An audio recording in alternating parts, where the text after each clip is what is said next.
ഗസയിൽ ഹമാസിന്റെ നേതൃത്വത്തിലുള്ള വലിയ പ്രതിരോധങ്ങളാണ് ഇസ്രായേലിന് നേരെ സൃഷ്ടിച്ചുകൊണ്ടിരിക്കുന്നത്.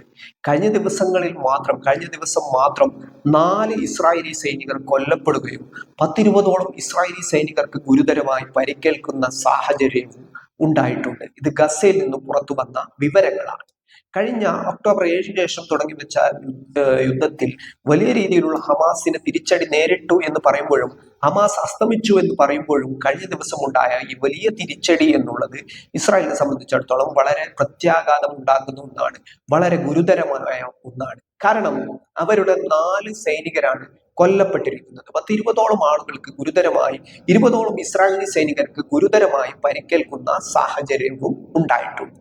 എന്താണ് ഇത് വ്യക്തമാക്കുന്നത് എന്ന് ചോദിച്ചാൽ, ബൈത്തുൽ അഹിയ എന്നുള്ള ഗസയുടെ പ്രധാനപ്പെട്ട ഒരു പ്രദേശത്ത് ഇസ്രായേൽ നടത്തിയ ആക്രമണങ്ങൾക്ക് ശേഷം അവിടെ വലിയ രീതിയിലുള്ള ബോംബാക്രമണങ്ങളാണ് കഴിഞ്ഞ 1 വർഷമായി ഇസ്രായേൽ നടത്തിയിരിക്കുന്നത്. അവരുടെ ഫൈറ്റർ ജെറ്റ് വിമാനങ്ങൾ അല്ലെങ്കിൽ ഇത്തരം അത്യാധുനിക ആയുധങ്ങൾ ഉപയോഗിച്ചുകൊണ്ടുള്ള ആക്രമണങ്ങളാണ് ബൈത്തുൽ അഹിയയിൽ അടക്കമുള്ള സ്ഥലങ്ങളിൽ ഇസ്രായേൽ നടത്തിയിരുന്നത്.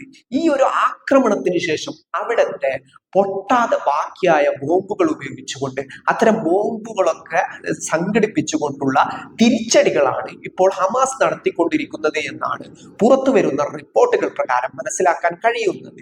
ഇത് വളരെ ഗുരുതരമായ കാര്യമാണ്. കാരണം ഇസ്രായേൽ നടത്തിയിരിക്കുന്ന വലിയ ആക്രമണങ്ങൾ ഗസയിലെമ്പാടും നടത്തി വലിയ രീതിയിലുള്ള നാശനഷ്ടങ്ങളൊക്കെ അവിടെ ഉണ്ടാക്കിയിരിക്കുമ്പോൾ പോലും അവിടെ പൊട്ടാത്ത ബാക്കിയാവുന്ന ബോംബുകൾ പോലും ഉപയോഗിച്ചുകൊണ്ട് ഹമാസ് ഇപ്പോൾ തിരിച്ചാക്രമണം നടത്തുന്നു എന്നുള്ളതാണ് ഇത് വ്യക്തമാക്കുന്നുള്ളത്. വലിയ രീതിയിലുള്ള മിലിറ്ററി ട്രക്കുകൾ ഇവിടെ കടന്നു വരുമ്പോൾ അവിടെ സംഭവിക്കുന്ന പ്രധാനപ്പെട്ട കാര്യം എന്നുള്ളത് ഈ ട്രക്കുകൾക്കടിയിൽ ബോംബുകൾ പൊട്ടുകയാണ്. അഥവാ ഇസ്രായേലിന് മനസ്സിലാക്കാൻ കഴിയാത്ത രീതിയിലുള്ള ഗറില്ല യുദ്ധമുറകളാണ് ഹമാസ് നടത്തിക്കൊണ്ടിരിക്കുന്നത് എന്നതാണ്. കാരണം ഈ ഗറില്ല ആക്രമണങ്ങളുടെ പ്രത്യേകത എന്നുള്ളത് ഇത് ഇസ്രായേലി ബോംബുകൾ ഉപയോഗിച്ച് തന്നെയാണ്. അഥവാ ഇസ്രായേൽ അവിടെ നടത്തിയ ആക്രമണങ്ങളിൽ പൊട്ടാത്ത ബോംബുകളായും അല്ലെങ്കിൽ സ്ഫോടക വസ്തുക്കളായും ബാക്കിയായിട്ടുള്ള ആയുധങ്ങൾ ഉപയോഗിച്ചാണ് ഈ ആക്രമണങ്ങൾ ഹമാസ് ഇപ്പോൾ നടത്തുന്നുള്ളത്. ഇത് കൃത്യമായിട്ട് ബൈത്തുൽ അഹിയ പ്രദേശത്ത് ഇസ്രായേലിന്റെ ആ ഒരു മാർച്ച് വരുമ്പോൾ അല്ലെങ്കിൽ അവരുടെ സൈനിക വ്യൂഹം വരുന്നത് കൃത്യമായിട്ട് മനസ്സിലാക്കിക്കൊണ്ട് അവിടെ ഒളിയിരുന്നു കൊണ്ട് അല്ലെങ്കിൽ പതിയിരുന്നു കൊണ്ട് ഈ ബോംബുകൾ സ്ഥാപിക്കുകയാണ് ഹമാസ് ചെയ്യുന്നത്. അങ്ങനെ ഈ ബോംബുകൾ സ്ഥാപിച്ചതിന് ശേഷം ഇസ്രായേലിന്റെ സൈനിക വ്യൂഹം അവരുടെ ആയുധങ്ങളും അല്ലെങ്കിൽ വാഹനങ്ങളുമായി അതുവഴി കടന്നു വരുമ്പോഴാണ് ഇത്തരം ആക്രമണങ്ങൾ നടത്തുന്നുള്ളത്.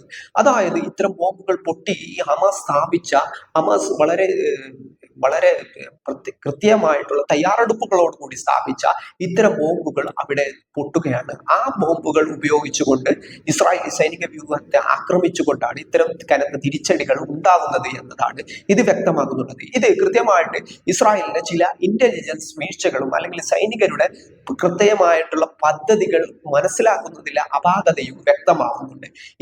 ഇത്തരത്തിലുള്ള വലിയ ആക്രമണങ്ങൾ കൊണ്ടാണ് കഴിഞ്ഞ ദിവസം ഇത്തരത്തിലുള്ള വലിയ നാശനഷ്ടങ്ങൾ ഇസ്രായേലി സൈന്യത്തിന് ഉണ്ടായേക്കുന്നത് എന്നതാണ് ഇത് വ്യക്തമാക്കുന്നുള്ളത്. അതായത് ബൈത്തുൽ അഹിയ പ്രദേശത്ത് ഇത്തരം ഒരു ആക്രമണം ഹമാസ് നടത്തുന്നത് കൃത്യമായിട്ട് ഇസ്രായേലിന്റെ സ്ഫോടക വസ്തുക്കളായി ഉപയോഗിച്ചിരുന്ന ആയുധങ്ങൾ, പൊട്ടാത്ത ആയുധങ്ങളൊക്കെ ഉപയോഗിച്ചുകൊണ്ട് അതിനെ കൃത്യമായിട്ട് മറുതന്ത്രം വരഞ്ഞുകൊണ്ട് അവർക്കെതിരെ തന്നെ ഉപയോഗിക്കുന്ന ഒരു തന്ത്രമാണ് ഹമാസ് ഉപയോഗിച്ചിരിക്കുന്നത്. കൃത്യമായിട്ട് യുദ്ധം തുടങ്ങിയതിനു ശേഷം പല രീതിയിലുള്ള ആക്രമണങ്ങൾ, പല രീതിയിലുള്ള യുദ്ധമുറകൾ ഹമാസ് നടത്തിയിട്ടുണ്ട്. ഇതില് ഈ ഗറില്ല യുദ്ധമുറ എന്നുള്ളത് ഇസ്രായേലിനെ സംബന്ധിച്ചിടത്തോളം അത്ര പെട്ടെന്നൊന്നും അവർക്ക് കണ്ടെത്താൻ കഴിയാത്ത സാഹചര്യം നിലനിൽക്കുന്നുണ്ടോ എന്നുള്ളതാണ് ഒരു യാഥാർത്ഥ്യം എന്നുള്ളത്. അത്തരത്തിലുള്ള വലിയ രീതിയിലുള്ള തിരിച്ചടികളാണ് കഴിഞ്ഞ ദിവസം ഗസയിലെ ബൈത്തുൽ അഹിയയിൽ അടക്കമുള്ള പ്രദേശങ്ങളിൽ ഇസ്രായേലിന് കിട്ടിയത് എന്നതാണ് ഇത് വ്യക്തമാക്കുന്നത്. എന്നാൽ പോലും ഈ ഒരു സമയത്ത് പോലും 1 വർഷത്തിന് ശേഷം ഇത്തരം തിരിച്ചടികൾക്ക് ശേഷം ഹമാസ് ഇപ്പോഴും രംഗത്തുണ്ട് എന്നുള്ള കാര്യവും ഇത് വ്യക്തമാക്കുന്നുണ്ട്.